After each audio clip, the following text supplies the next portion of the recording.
네, 2021년 6월 15일 이정훈입니다. 오늘의 제목은 미국의 정상외교, 한국의 정상외교입니다. 부제는 중국 고립 위에 G7, 나토, EU, 그리고 푸틴을 만나는 고령의 미국 대통령 바이든, 북한 포용 위에, 근데 꼭 그것만은 아닌 것도 같아요. 그래서 물음표를 달았습니다. G7 후 오스트리아, 스페인 찾은 젊은 문재인. 네, 이렇게 잡았습니다. G7 정상회의 마치고 6월 14일 한국 대통령으로선 처음으로 오스트리아를 국빈 방문했습니다. 문재인 대통령. 한국 대통령이 오스트리아 방문한 것 자체가 처음입니다. 도착하자 이런 얘기를 했습니다. 북한이 동의한다면 북한에 백신 공급을 협력하는 것을 적극적으로 추진하겠습니다. 네. 6월 14일. 우리랑 유럽이 한 10시간 시차가 있나요? 6.15 선언을 앞둔 시점이죠. 네. 제가 이 방송 한 2, 3일 전인가 G7 정상회담에서 북한의 백신 제공, 우리는 충분히 물량을 확보가 됐으니까 앞으로 들어오기만 하면 되니까 하면 어떻게 할 것이냐라는 문제를 다뤘었는데 그런 일이 실제로 일어났습니다. 자, 청와대 고위 관계자는 이렇게 해명하고 있습니다. 대통령의 발언은 국제적 동의를 얻기 위한 차원일 것이다. 지금은 우리 국민 접종이 우선이다 라고 또 바람을 뺐습니다. 네, 여론이 안 좋아지니까 얼른 바람을 뺀 거죠. 네. 그런데 오스트리아에 간 김정숙 대통령 영부인 아주 활발한 행동을 보이고 있습니다. 영국에 가서도 그랬고 서울공항에서 출발하기 전에도 굉장히 밝은 표정이셨죠. 대통령이 정상회담을 하는 사이 도리스 슈미다우어 오스트리아 대통령 영부인과 함께 빈대학 식물원을 방문했습니다. 그 빈대학 생명과학과 및 식물학 생명 다양성 연구소가 연구 목적으로 운영하는 그런 식물원인데 거기를 방문해서 연구원들을 격려하고 간담회를 가졌답니다. 글쎄, 오스트리아에서 식물학이 바이올로지가 얼마나 발달했나요? 식물학은 우리가 더 잘할걸요? 오스트리아가 과학이 센 나라인가요? 그리고 이제 우리 김정숙 여사께서는 또 오스트리아 영부인과 함께 1891년에 관한 오스트리아 최대의 비엔나 미술사 박물관도 방문하셨습니다. 그곳에는 이집트 로마 시대부터 18세기에 이르는 방대한 수집품과 7,000여 점의 그림이 있답니다. 고정이죠. 고정이 오스트리아 황제한테 선물한 조선 왕자 갑옷도 전시되고 있답니다. 여기는 왜 가셨을까요? 이것도 외교인가요? 좀 관광 같네요. 네, 오스트리아. 저도 유럽은 몇 발에 가봤는데 한 몇 번 가보니까 그게 그거던데. 그 사이에 문재인 대통령은 이제 대통령 본업을 열심히 하셨네요. 알렉산더 판데어 벨렌 대통령과 정상회담을 했습니다. 여기에서 문 대통령이 이런 얘기를 했습니다. 한국 대통령으로 처음 가셨죠. 왜 오스트리아를 간지 난 좀 이해가 안 됩니다. 짚히는 건 조금 더 설명드리겠습니다. 우리랑 외교라고 하는 건 뭔가 필요가 있어서 하는 건데 내년 양국 수교 130주년을 앞두고 한국 대통령으로서 첫 방문이라 매우 뜻깊다라고 한 다음에 이런 얘기를 했습니다. 참 주목하셔야 됩니다. 양국은 전쟁과 분할점령을 잘 기억하셔야 됩니다. 분할점령 됐다는 공통된 아픈 역사가 있다. 우리가 분할점령된 아픈 역사가 있나요? 얼른 기억해 보십시오. 상대적으로 좁은 영토, 부족한 천연 자원에도 불구하고 제조업을 중심으로 강속으로 발전했다는 공통점도 있다. 그리고 또 미래첨단 산업 어쩌고저쩌고 그렇게 얘기했습니다. 그리고 문 대통령은 이런 이야기를 했습니다. 대한민국 초대 대통령 이승만 박사의 부인이 바로 오스트리아 출신이죠. 프란체스카 여사죠. 프란체스카 여사를 한 번 거론한 다음에 소록도에 가게 되면 나병, 한센시병 환자들 수용한 데가 있죠. 거기에서 오랫동안 헌신한 오스트리아 출신 간호사 마리안느하고 마가렛 두 분이 계십니다. 그분을 언급하면서 마리안느 마가렛 간호사는 한국에서 가장 소외된 소록도 한센병원에서 헌신하시다가 편지 한 장 남기고 호련히 한국을 떠나셔서 큰 감동을 주셨다. 공술의 공수고 한국에서는 두 간호사를 노벨 평화상 후보로 추천하는 움직임이 있다라고 하셨습니다. 네, 두 간호사 상당히 고맙죠. 근데 국가가 처음 세워지고 또 국가가 누란의 전쟁의 위기에 빠졌을 때 국가를 구하는 건 역시 정상이죠. 대통령이죠. 그 정상을 내주하신 부인이 있다면 거기에도 충분히 감사해야 되지 않을까요? 문 대통령 오스트리아 총리와도 회담을 했습니다. 오스트리아는 과거 오스트리아 제국, 오스트리아 헝가리 제국, 그러다가 이제 굉장히 좁아진 나라가 됐죠. 그 이전에는 뭐 신성 로마 제국을 이겼다고 봐도 될까요? 그러다 보니까 유럽의 중심이다 보니까는 굉장히 많은 음악가들, 독일이나 주로 이제 오스트리아에서 신성 로마 제국에서 많이 했기 때문에 예술인들이 많죠. 한국 예술가들이 가서 많이 공부했죠. 이제 그런 오스트리아를 거론하고 난 다음에 한국이 요즘 K-팝, K-컬처가 세니까 양쪽에 융합되기를 바란다 라 그랬고, 뭐 그렇고 그런 얘기입니다. 총리가 실무자인데 여기서는 좀 이렇게 쿠르츠 총리는 한반도 평화를 위한 한국의 노력을 높이 평가한다 그랬는데 뭐 이건 뭐 립 서비스로 보입니다. 제가 보기에는. 그리고 나서 문 대통령이 이런 얘기를 했어요. 바이든 대통령과 한반도의 완전한 비핵화와 항구적 평화를 위한 공동의 의지를 확인했다. 오스트리아 가서 왜 이런 얘기를 하죠? 네, 바이든 대통령을 또 만났다는 것을 한번 내세운 것 같습니다. 그러한 문 대통령이 오스트리아 대통령과 아까 회담 먼저 했죠. 가진 후 기자회견에서 이런 이야기를 합니다. 어쩌고 하는 건데 건너뛰어서요. 오스트리아 국민들과 대통령님의 따뜻한 환대에 다시 한번 감사 말씀드리며 양국이 상생과 공용의 든든한 전략적 동반자 기억해 두십시오. 희망과 번영 함께 만들어 나가길 기대한다 그랬습니다. 제가 이 방송에서 한번 국가의 외교 관계도 격이 있다 그랬죠.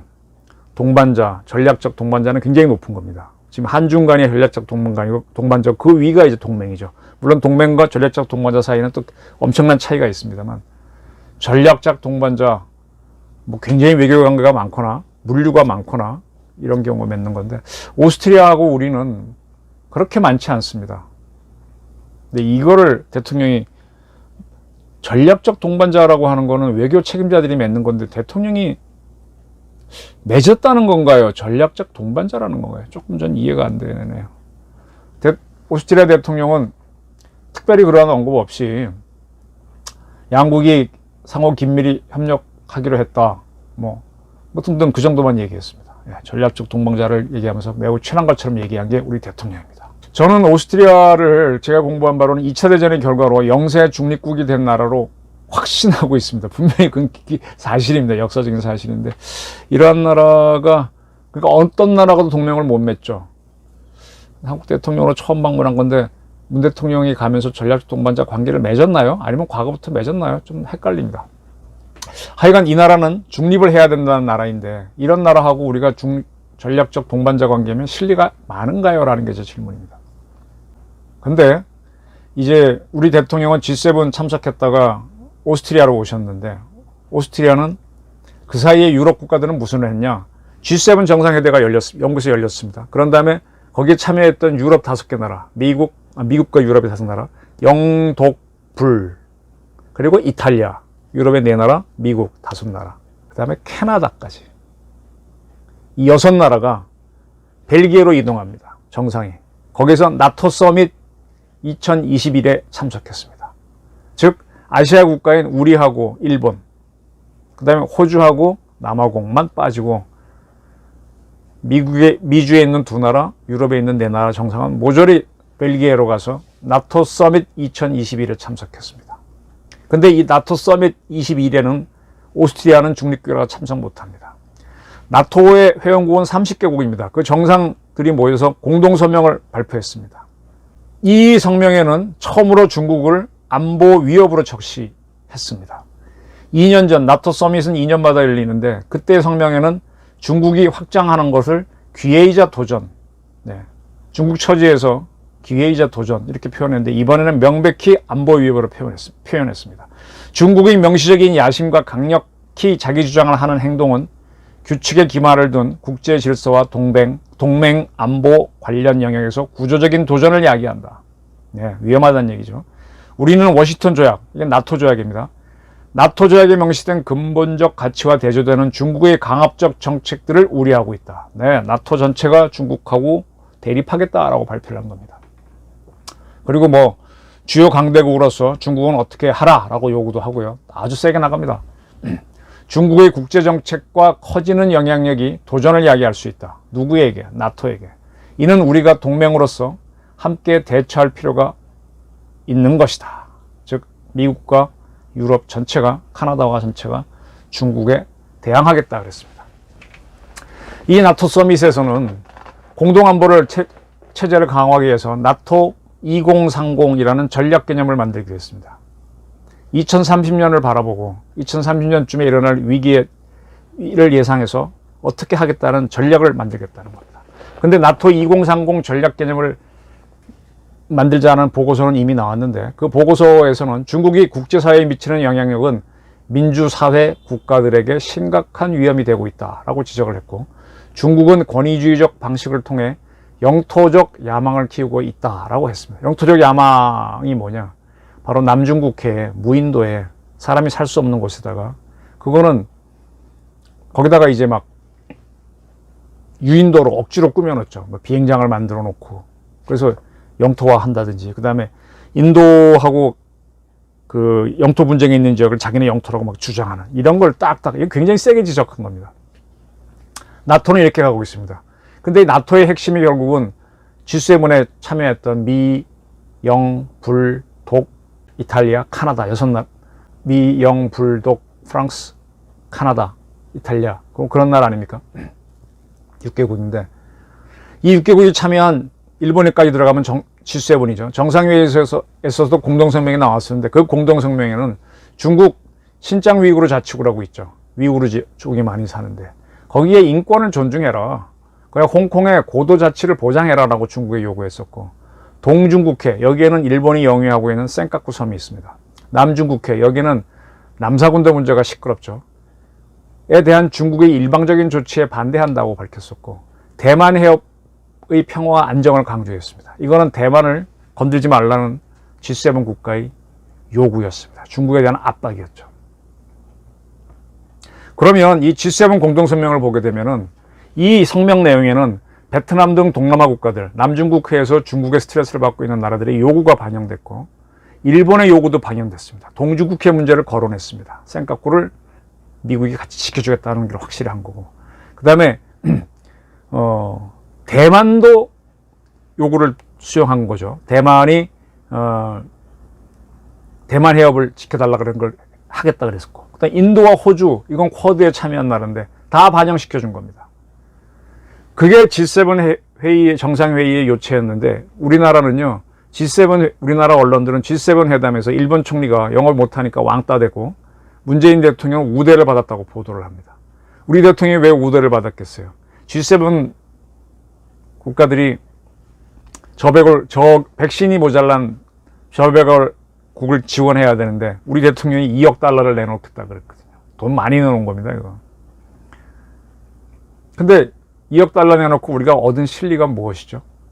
그것이 결국은 오스트리아라는 데 가서 북한에 백신 지원하겠다라는 그런 말을 하기 위해서 2억 달러 쓴 거 아닌가라는 게 제 이정훈의 질문입니다. 근데 왜 대통령이 오스트리아 갔을까? 난 참 되게 이해가 안 돼요. 아니, 대통령이 외교를 하시려면 실리가 있는 데 가서 해야지. 대한민국 대통령 역대 한 번도 안 간 것을 왜 찾아갔지? 네, 저는 짚히는 게 있습니다. 히틀러의 흔적을 찾아갔구나라는 게 제 판단입니다. 히틀러가 오스트리아 출신입니다. 공산주의자의 대표인 스탈린이 그루지아 출신이잖아요. 러시아 출신이 아니듯이 2차 대전을 일으킨 히틀러가 오스트리아 출신입니다. 그는 1차 대전 때 독일군 부사관 하사인가라고 참전했다가 전쟁 끝난 사람이죠. 1차 대전 전까지 독일하고 오스트리아는 사이가 굉장히 안 좋았어요. 그때 이제 독일은 프로이센이 독일 제국으로 변해 있었고, 오스트리아는 오스트리아 헝가리 제국이었습니다. 참 이게 역사에서 유명한 건데 두 나라가 하나의 제국으로 묶인 겁니다. 오스트리아 헝가리 제국하고 독일이 사이가 안 좋았는데 1차 대전 직전에 두 나라가 거의 동맹을 맺습니다. 이걸 뭐 흔히 역사에서는 독오 동맹이라고 합니다. 근데 이 두 나라가 동맹을 맺고 영국, 특히 프랑스가 중심이 된 연합국과 싸워서 패배합니다. 당연히 승리한 1차 대전 승전국은 독오 동맹을 와해시키죠. 그리고 독일 제국을 해체합니다. 그때 폴란드가 독일에서 독립을 하게 됩니다. 독일 제국에서 많은 나라가 독립하는데 가장 큰 덩어리는 폴란드였죠. 오스트리아 헝가리 제국도 해체가 됩니다. 그래서 헝가리와 오스트리아가 별개 나라가 되는데 그리고 그 밑에 체코슬로바키아 하여간 17개 지역이 다 떨어져 나갑니다. 아주 오스트리아가 작아지죠. 우리 대한민국 남만해집니다. 인구도 1000만밖에 안 되죠. 이렇게 오스트리아가 작아지다 보니까 그 이후에 오스트리아에서는 야, 우리 다시 독일하고 같은 게르만 민족이니까 합치자는 주장이 나옵니다. 그런 얘기가 나올 때 오스트리아 출신인 히틀러는 독일에서 정치활동을 하는 거죠. 그리고 나치당의 당수가 돼가지고 총리가 되면서 오스트리아와 합병을 해버립니다. 오스트리아를 합쳐버립니다. 아주 재미있는데 이때 이러한 합병에 대해서 오스트리아 국민들이 국민투표를 하는데 99.99%의 지지가 나옵니다. 그때 그 유명한 공개투표를 했다는 거죠. 이게 굉장히 큰 문제가 되는데 여러분 좋아하시는 사운드 오브 뮤직이라는 영화 기억나십니까? 그 알프스가 배경인가요? 거기서 이렇게 누굽니까? 배우 여자 노래 잘하는 그분이 노래 부르고 꼬마들하고 하는 거. 거기에 보게 되면은 그 꼬마들의 아버지가 오스트리아 해군 대령으로 나오죠. 오스트리아에 무슨 해군이 있어요. 호수나 있으니까 수군이나 있겠지. 어쨌든 뭐 그런 걸 배경으로 해서 그 대령은 독일하고 합병하는 걸 반대하죠. 그래서 그 사운드 오브 뮤직의 주인공이 되는 가족들은 오스트리아를 떠나서 망명을 하는 게 영화의 주 내용입니다. 그렇기 때문에 이 영화가 즉 독일과 오스트리아의 전범국가에 반대했기 때문에 아카데미상을 받게 되는 겁니다. 네. 이렇게 합병이 되면서 오스트리아는 다시 독일의 한계 주가 돼버립니다. 그리고 오스트리아의 젊은이들은 독일군에 들어가서 2차 대전을 같이 참전하게 됩니다. 오스트리아는 독일의 일부가 돼서 전범국가가 되는 겁니다. 때문에 2차 대전에서 승리한 연합국은 둘을 쪼개버립니다. 오스트리아를 띄어내죠. 그리고 원래 독일은 유럽에서는 중국이 빠진 미, 영, 불소 네 나라가 연합국을 이뤘으니까 네 나라가 독일을 직접 지배하고 오스트리아는 네 나라가 신탁 통치를 하기로 합니다. 이렇게 들어갑니다. 근데 2차 대전 끝나고 나서 불과 5년 지난 다음에 우리나라에서 6.25 전쟁이 터지면서 냉전이 본격화합니다. 그리고 조금 더 한 5년 지나갖고 이제 오스트리아가 신탁 통치를 끝내고 독립을 하게 되는데 한 10년 정도 신탁 통치를 받아요. 그러니까 미소 간의 냉전이 치열하니까 오스트리아를 독립을 시키는데 미국 편도 안 되고 소련 편도 안 된다. 그럼 어떡할래? 영세 중립국으로 하자고 합의가 이루어집니다. 그래서 지금도 오스트리아는 영세 중립국입니다. 유럽에는 두 개의 중립국이 대표적인데요. 스위스하고 오스트리아. 스위스는 원래 알프스 꼭대기에 있어가지고 중세 때부터 여기는 누구도 쳐들어갈 수가 없었어요. 실익도 없고. 그러니까 영세 중립국이 됐고 오스트리아는 신성 로마 제국을 이었으니까 이거는 굉장히 중요한 국제정치의 참여국입니다. 중립국이 될 수가 없는 나라예요. 전쟁도 많이 했고. 근데 미소 간의 대결 때문에 영세 중립국으로 해라고 해서 그냥 된 겁니다. 즉 무장을 절대로 하지 마 이렇게 된 겁니다. 무장을 하지 못합니다. 근데 이렇게 지리적 조건이 좋지 않은데 무장하지 않은 중립은요 보장이 안 됩니다. 어느 순간 누구든지 쳐들어오면 잡아먹히는 거거든요. 이게 오스트리아가 독립하고 난 다음에 엄청난 고민이었기 때문에 또 오스트리아는 중립국이니까 우리 좀 지켜줘 하고 나토에 가입도 못하고 또 소련이 만든 바르샤바 조약기구 WTO에도 가입 못합니다. 그러니까 굉장히 동맹도 못하니까 이게 위험하잖아요. 그래서 오스트리아 지도자들이 머리를 씁니다. 아, 우리가 군대도 거의 없는데 방위를 하려면 어떻게 할까?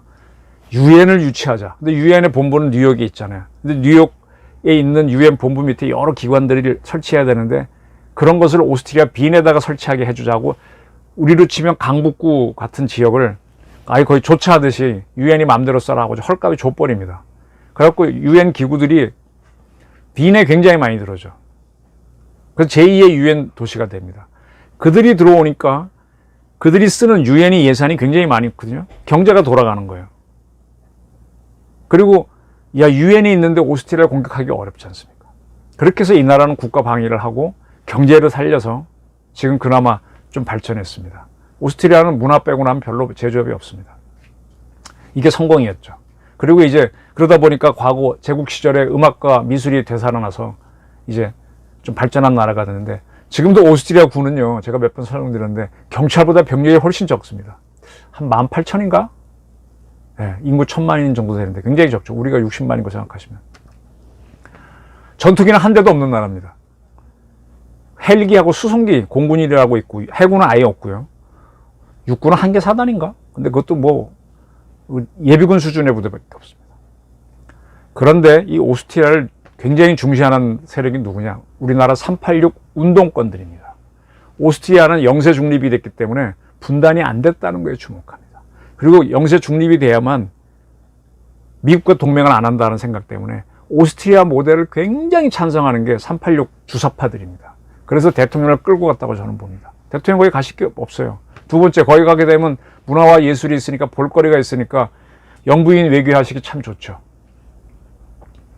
그리고 독일은요, 미국, 영국, 프랑스, 소련이 각자 지배해서 하다가 냉전이 일어나니까 미국, 영국, 프랑스 지역은 묶어서 서독으로, 소련 지역은 묶어서 동독이 되면서 분단이 됩니다. 이 분단된 거가 바로 이 냉전이라고 하면서 386 주사파들은 한국도 그런 모델이다. 그러니까 절대로 독일 모델이 안 되고 우린 통일이 중요하니까 오스트리아 모델로 가야 된다 하면서 대통령을 끌고 간 걸로 보인다 이거죠. 그런데 그러한 독일이 72년도에 야, 우리끼리는 동서끼리 싸우지 말자. 냉전 때문에 분단된 거니까. 그래서 동서독 기본조약을 맺습니다. 브란트 때. 그래서 서로 독립을 인정하고 안 싸우기로 해요. 그러다가 서울올림픽 이후에 동유럽에서 민주화 운동이 일어날 때 동독이 공산 정권이 무너집니다. 그러니까 동독 사람들이 서독의 일부가 되겠다고 하면서 그 약속을 하는 양독조약을 맺어요. 양독일 조약을 맺어요. 그런 양조약을 맺고 우리 통일하겠습니다. 동독이 들어가겠습니다. 서독이 들어갔습니다. 하니까 4대 연합국인 미영불소가 그걸 인정을 합니다. 동의를 해줍니다. 그래. 봐줄게. 근데 그게 이제 평화통일이 되는 건데, 그 직전까지는 어땠느냐. 동서독이 치열하게 대결했었어요. 동서독은 서로 안 싸운다 그랬지만, 미국과 소련이 SS-20 중거리 미사일 동독에 배치하고, 미국은 퍼싱2 배치해갖고 막 경쟁을 합니다. 그래서 그 미소 간의 대립이 막 커지다가 나중에 이제 모든 중거리 핵전력을 없애자는 INF 조약을 맺으면서 갑자기 타결이 되면서 그렇게 타결된 이유는 소련이 군비 경쟁에서 이기지 못한 거죠. 포기한 거죠. 그래서 이제 그 무력 경쟁이 중단되면서 이제 평화무드가 열리는데, 그때 소련이 너무 돈이 없으니까 돈 좀 지원해줘. 그래서 서독이 100억 달러를 지원합니다. 그렇게 되니까 서독이, 그러고 나서 이제 동독 사람들이 우리 서독에 들어갈게 하니까 소련이 오케이 하고 눈 감아주는 거죠. 그러면서 평화통일이 되는 겁니다. 그때 영국과 프랑스도 미국의 압력 때문에 연합국이잖아요. 반대하면은 독일 통일 안 되는데 미국의 압력 때문에 동의를 합니다. 그럼 독일 통일은 결국 미독 공조 때문에 이루어진 거거든요. 근데 조건이 붙습니다. 독일이 통일됐지만 인구 8천만에 러시아를 패고 최대 인구 대국이 됩니다. 통일독이. 근데 미국은 물론이고 영국, 프랑스, 소련이 요구합니다. 다시 군사가 많아지면 전쟁 일으키니까 아주 소수만 보유하라 그래서 20만도 안 되는 병력을 가집니다. 우리는 5천만에 60만인데 걔네는 8천만에 20만도 안 되는 군대를 갖고 있습니다. 그래도 영세 중립국인 비무장의 오스트리아보다는 나은 거죠.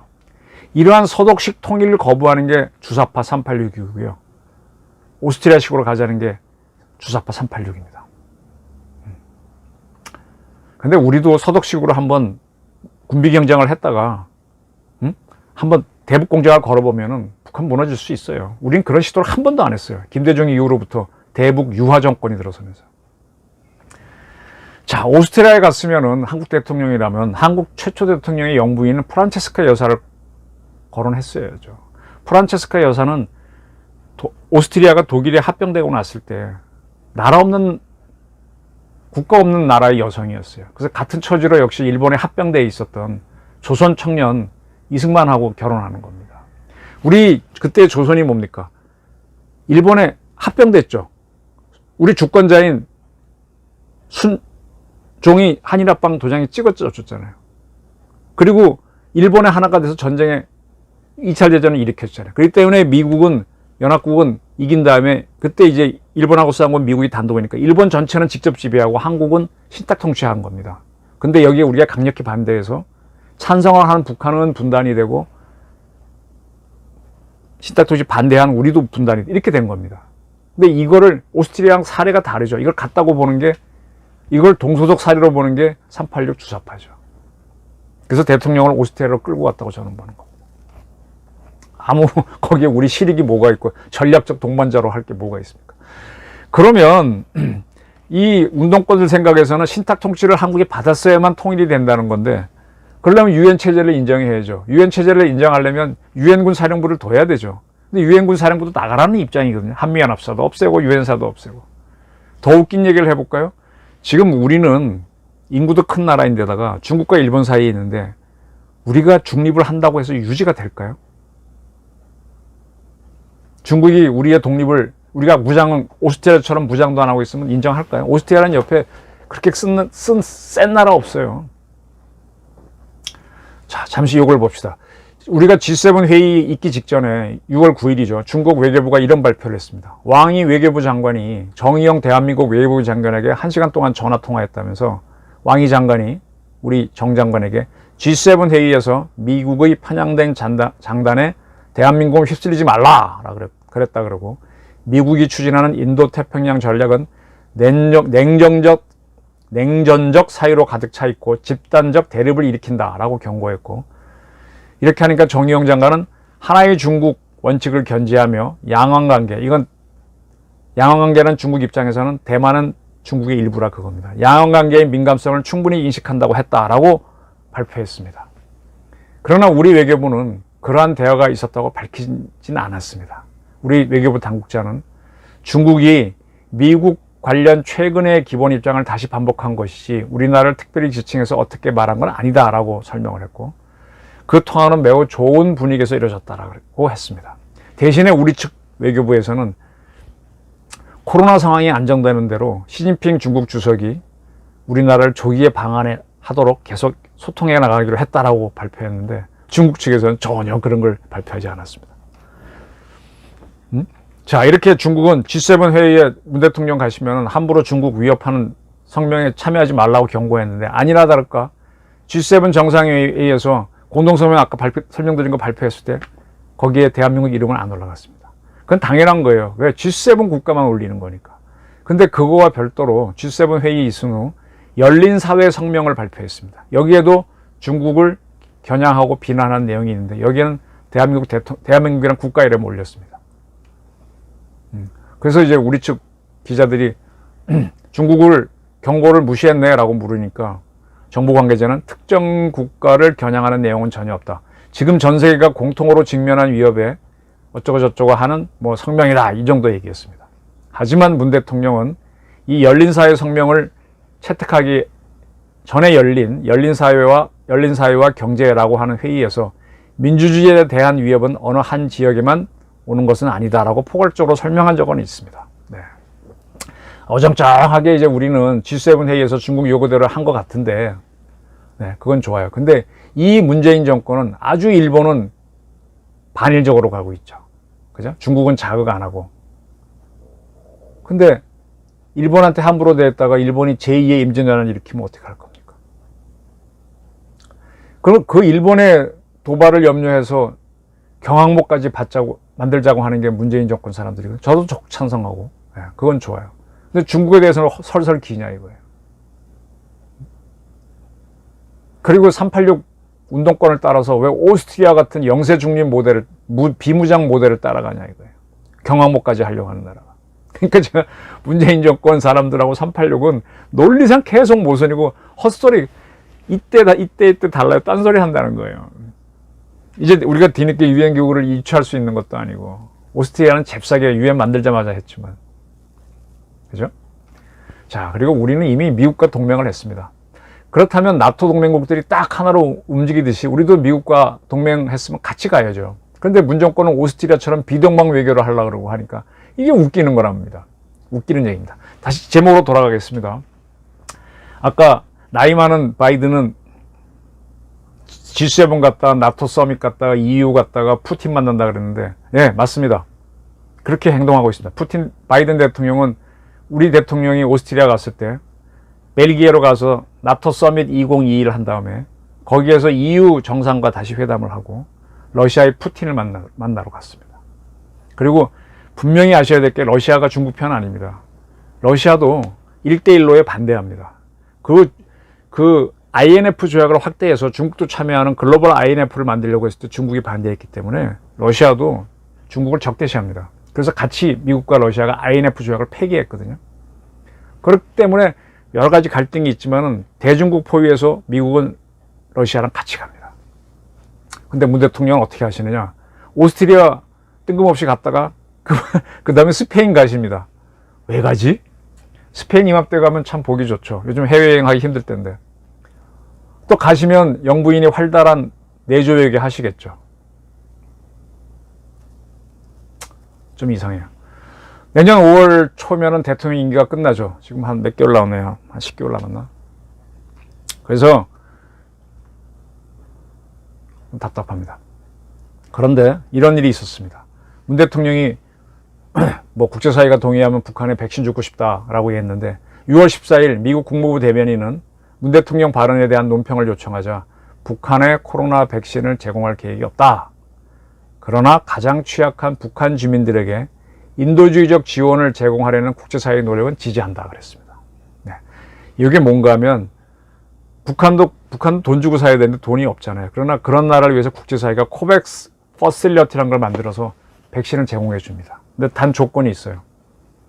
그거를 그 나라의 지배층만 다 맞고 국민을 안 맞추면 안 되니까 그걸 감시해야 됩니다. 북한은 그걸 감시 안 받겠다는 거죠. 한 170만 회분, 한 80만 명이 받을 수 있는 걸 주려고는 하는데 어떨지 몰라요. 자, 문 대통령 내외의 이번에 유럽 방문을 보게 되면 G7 회의에서 2억 달러 지원 밝히고 처음으로 간 영세중립국 오스트리아에서 전략적 동반자 운운하면서 뭐 6.15 몇 주년 맞아갖고 그런 선언하고 그 다음에 스페인을 갑니다.